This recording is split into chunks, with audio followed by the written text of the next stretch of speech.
уважаемые жители Республики Коми, дорогие коллеги, уважаемое журналистское сообщество, все средства массовой информации.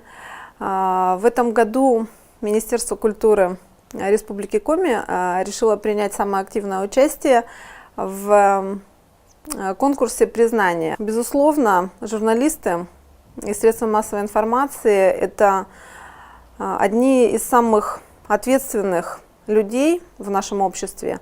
И ответственны они за то, что формируют взгляд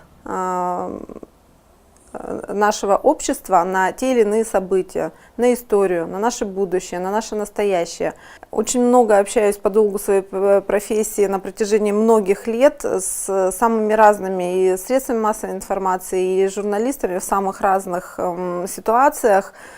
И не всегда и не каждый профессионал может качественно выполнить эту работу.